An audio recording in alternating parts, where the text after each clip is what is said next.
crop is the enemy of human race. Why? এই bold স্টেটমেন্টটা বলার কারণটা হচ্ছে আমি হোমোসেপিয়ানের বইটা পড়ছি, সেখানে 12,000 বছর আগে 12,000 years ago we are a hunter and gatherers, মানে জঙ্গলে ঘুরে বেড়ে খাবার সঞ্চয় করতাম। কারণটা হচ্ছে বায়োমাসে, মানে আমাদের ইউনিভার্সে only 0.1% can be used for consumption by human being. তাই জন্য আমাদের একটা জায়গা থেকে আরেকটা জায়গায় যেতে হতো।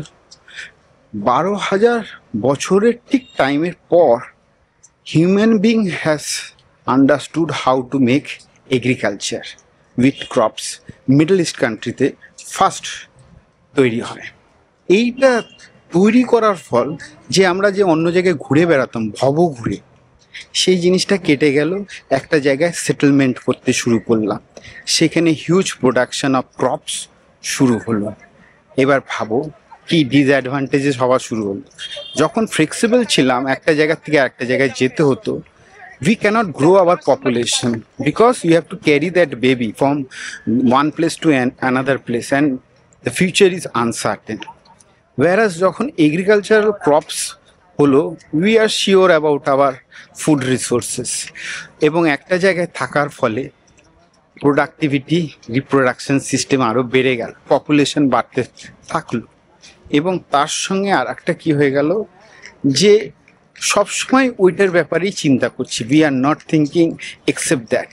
যখন হান্টার গ্যাদারার্স ছিলাম, we have to think lot of other factor, but here only we are only thinking about the agricultural land and production of agricultural wheat, all this things mind fixed হয়ে গেল।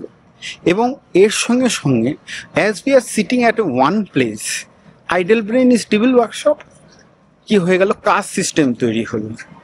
Caste সিস্টেমের সঙ্গে সঙ্গে টেকনোলজিরও development শুরু হলো, community তৈরি হলো। এবং টেকনোলজি কিসের জন্য তৈরি হলো? To occupy more land for more wheat production, more agricultural product বানানোর জন্যে। এর ফলে এখন দেখো, তার মানে এখন আমরা যে টুল বা এই জায়গায় এসেছি, সেটা উইটের একটা অবদান আছে বটেই, বাট মেন্টালি আমরা একটা অ্যাসিওরেন্স, সার্টিনিটির ব্যাপারে খুঁজি, এবং সেটাই শেয়ার মার্কেট তার এগেনস্টে যায়। শেয়ার মার্কেট হান্টার গ্যাদারার্সের মতন কাজ। আজকে ফিউচারে কী হবে, you can only predict, you can give not a certainty, মানে তোমাকে